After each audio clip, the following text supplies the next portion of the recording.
Oi, turma, tudo bom?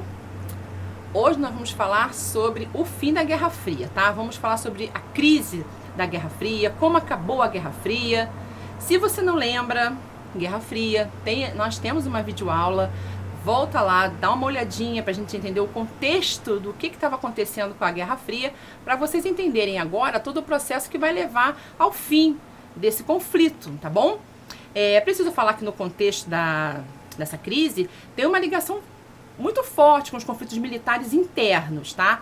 Na Guerra Fria vai existir uma tensão ou um conflito nuclear? Sim, existe. Mas não era direto entre Estados Unidos e a União Soviética. Esses conflitos eram meio que indiretos. Eu já vi alguns exemplos para depois a gente entender como essa guerra vai acabar. Em 1950, acontece a Guerra da Coreia, tá? Em 1950, a Coreia do Norte, que era socialista, ela invade a Coreia do Sul, que era capitalista. A partir dessa invasão, vai haver um conflito forte ali, tá? Onde os Estados Unidos foi para a região ajudar a Coreia do Sul a derrotar a Coreia do Norte. De fato, tá? De fato, eles vão conseguir essa certa vantagem em cima da Coreia do Norte. Mas em 1953, fica definido que as duas Coreias, elas vão continuar separadas. Elas não vão se unir mesmo, tá? E elas continuam separadas até hoje. A Coreia do Norte é um país socialista e a Coreia do Sul é um país capitalista. E aí você vai perguntar, e o que isso tem a ver, né, com o fim da Guerra Fria? Vocês precisam entender que os Estados Unidos foi para lá ajudar a Coreia do Sul, que era capitalista, contra a do Norte, que era socialista. Isso é um conflito indireto. Não teve os Estados Unidos contra a União Soviética, mas se teve um conflito entre socialismo e capitalismo. Outro fator que vai juntando tudo, vai dar no fim da Guerra Fria, foi em 1959, tá? 1959, um fato muito importante em 1959, que foi a Guerra do Vietnã, que durou aí de 1959 até 1975, tá? Vai de 59 até 75. A Guerra do Vietnã tá dentro desse contexto da Guerra Fria também. E o que foi a Guerra do Vietnã? A Guerra do Vietnã foi uma guerra que envolveu o Vietnã do Norte e o Vietnã do Sul. Logicamente, o Vietnã do Norte era socialista e o do Sul era capitalista. Que vai ser ajudado de novo pelos Estados Unidos. Na Guerra do Vietnã vai existir um órgão chamado FLN, Frente de Libertação Nacional, que era um grupo do Vietnã do Sul, formado por pessoas que queriam que o Vietnã do Sul se transformasse, né, se formasse num país socialista. E eles eram assim ajudados por combatentes, né, pelos combatentes do Norte, tá? Que já eram socialistas. Esse grupo FLN, eles eram chamados de Vietcongs. Você deve ter visto já, né, filme que tem esse nome, né, Vietcongs. Eles são os socialistas da Frente de Libertação Nacional do Vietnã. E aí, mais uma guerra indireta. Eles vão combater os Estados Unidos. Os Estados Unidos vão para essa guerra do Vietnã nos anos 60, tenta combater esses Vietcongs, só que os Estados Unidos, eles perdem essa guerra. Perdem essa guerra do Vietnã, né? Eles foram expulsos e essa guerra, ela foi extremamente violenta, com muitas mortes, né? E foi ali num período de Guerra Fria. E esse período, o que aconteceu?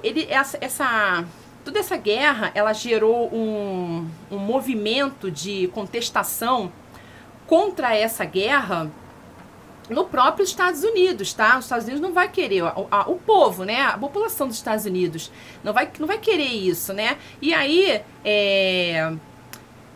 vai ter um movimento que vai se chamar movimento hippie, né? Teve até um festival chamado Woodstock, que era um festival de libertação, através do rock and roll, que era uma música, o rock and roll naquele festival era uma música que pregava a libertação do ser humano, libertação do indivíduo. E esse movimento hippie, através desse festival de Woodstock, protestava contra a guerra do Vietnã. E era assim, os filhos da América estão indo para a guerra do Vietnã e muitos não estão voltando, muitos estão morrendo. Esse festival foi todo em cima desse protesto contra a guerra do Vietnã. E aí, em 1959, também vai acontecer a Revolução Cubana, na América Central, outro conflito indireto. E o que foi essa Revolução Cubana? Quando Cuba, né, se torna socialista através de Fidel Castro e Che Guevara. Fidel Castro era um advogado cubano, Che Guevara era um médico argentino, eles se conheceram no México, em reuniões, né? Dizem aí que Fidel Castro nem era socialista e passou a ser socialista por causa da sua amizade com Che Guevara. E aí eles farão um treinamento de guerrilha em Serra Maestra, nós falamos isso na nossa matéria também sobre Revolução Cubana, e vão tentar acabar com essa ditadura que existia em Cuba, né? Que era uma ditadura aliada aos ideais americanos, que era a ditadura de Fulgêncio Batista. Eles vão descer essa Serra Maestra, né? Eles vão conquistando ao longo do seu caminho várias cidades no caminho, enquanto eles vão transformando a partir de 1959, através dessa Revolução Cubana, vão transformando o país em país socialista. Esse Fulgêncio Batista, que era um ditador aliado aí aos ideais americanos, ele basicamente fugiu para os Estados Unidos, tá? Você tem mais esse conflito indireto, porque depois os Estados Unidos tentam invadir Cuba e acaba perdendo o conflito também na Baía dos Portos, que era uma tentativa de acabar com o socialismo em Cuba, só que os Estados Unidos não conseguiu isso. E mais uma vez, e aí vocês mais ou menos, né, vão começar a entender o que está rolando, né? Por que tanto conflito indireto militar da Guerra Fria? É importante lembrar que em 1979 a União Soviética vai invadir o Afeganistão. O Afeganistão estava propenso a ter um governo de esquerda, um governo socialista. Então a União Soviética invade o Afeganistão, até porque a União Soviética ela já vinha passando por uma crise econômica no seu próprio país. E ela invade o Afeganistão com uma tentativa de sanar essa crise, de tentar que, na verdade, o Afeganistão se tornasse um país aliado. E aí a gente vai chegar nos anos 80, com o presidente da União Soviética, o Mikhail Gorbachev. Esse presidente é um político com um pensamento mais reformista. Ele sabe que, na verdade, a União Soviética está passando por uma crise terrível. A União Soviética foi taxada de ter perdido a corrida espacial, porque o primeiro ser humano a colocar os pés na Lua, na verdade, foi um americano, Neil Armstrong, que era, né, americano. E você, na verdade, vai ter esses desgastes econômicos em relação a guerras que a União Soviética participou. E a União Soviética chegou até a financiar alguns conflitos. E esse Gorbachev começa a propor algumas mudanças na sociedade soviética. E essas mudanças, a primeira delas vai se chamar perestroika, tá? O que significa perestroika? Significa reestruturação. Então, nos anos 80, a União Soviética terá uma reestruturação de alguns setores da União Soviética, principalmente na questão política, a questão econômica.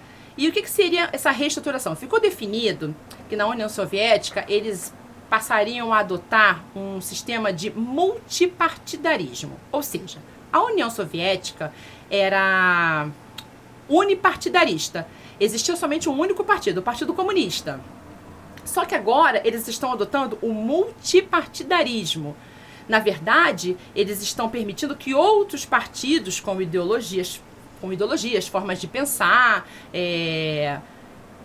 cada um com a sua forma de pensamento, né, político, elas surjam nesse cenário de política na União Soviética. E a perestroika também é conhecida pelo seu empreendedorismo. Ou seja, lembre-se, a União Soviética está quebrada economicamente. Então agora eles incentivam que a iniciativa privada cresça no país, justamente para solucionar alguns problemas econômicos que estão acontecendo na União Soviética. E aí eles querem o quê? Pagar suas dívidas, acabar com as dívidas do país, né? E assim que vai acontecer? Eles vão perceber que o socialismo, na verdade, não é uma coisa que está dando mais certo na União Soviética. Eles vão perceber que o socialismo está acabando na União Soviética, porque começa a crescer a iniciativa privada. E dentro dessa reforma da União Soviética, além da perestroika, vai ter também a glasnost, tá? Essa glasnost significa abertura, tá? Mas o que é esse sentido de abertura? Principalmente no sentido de maior liberdade de expressão na União Soviética. Mikhail Gorbachev permite que os meios de comunicação, as pessoas comecem a ter mais liberdade de expressão dentro da União Soviética, o que tornou o país mais plural nesse sentido. E com essa liberdade de expressão, o país começou, na verdade, a ser questionado.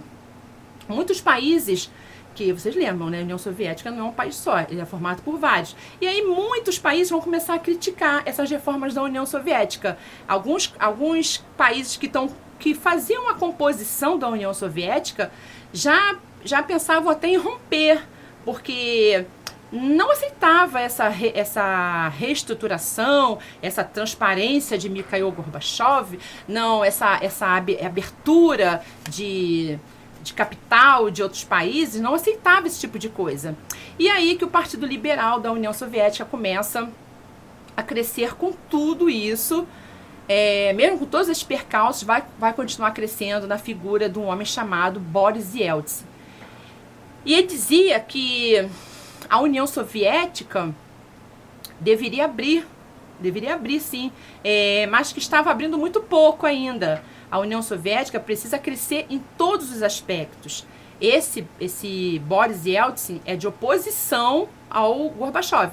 E aí que em 1989, como uma maneira de representar toda essa crise no mundo socialista, vai acontecer o quê? A queda do Muro de Berlim, que separava as duas Alemanhas, né? A Alemanha Ocidental, que era capitalista, e a Oriental, que era socialista. Desde 1961, quando esse muro foi construído. E aí muita gente pensa assim, o que tem a ver, né? O que tem a ver com a queda... com a queda da União Soviética, né? Na verdade, olha só, gente, quando o muro cai, na verdade a União Soviética vai perceber que ela não está mais conseguindo sustentar o seu sistema socialista. E isso certamente vai atingir o país que era extremamente influenciado por ela, que era a Alemanha Oriental. Então, a queda do Muro de Berlim, ela, na verdade, ela não representa, como eu já escutei, tá? Eu já escutei falar que o muro... Não representa o fim da Guerra Fria. A queda do muro não representa o fim da Guerra Fria. Mas é importante para mostrar o quanto que o socialismo da União Soviética já está às quedas. Já é uma coisa que já não está dando mais certo, já não dá mais lucro, já não dá mais prosperidade à União Soviética. Então, não se diz que a Guerra Fria acabou em 1989, quando o Muro de Berlim cai. E sim, em 1991, quando acaba a União Soviética. E é isso que basicamente aconteceu em 1991. O Mikhail Gorbachev já não estava mais aguentando essa pressão, né, com a economia da União Soviética quebrada. Ele decide renunciar no governo, né? E quem assume seu governo? Aquele que fazia oposição ao seu governo, logicamente, o Boris Yeltsin. Ele assume o poder na União Soviética em 1991.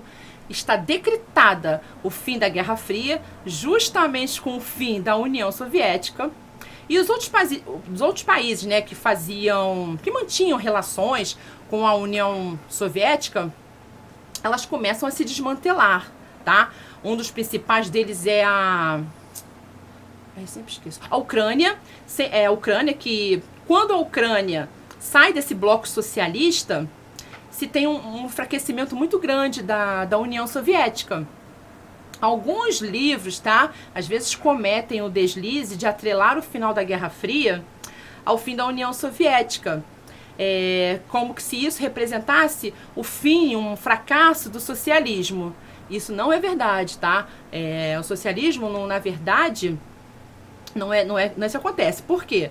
Porque Cuba, a Coreia do Norte, elas continuaram socialistas.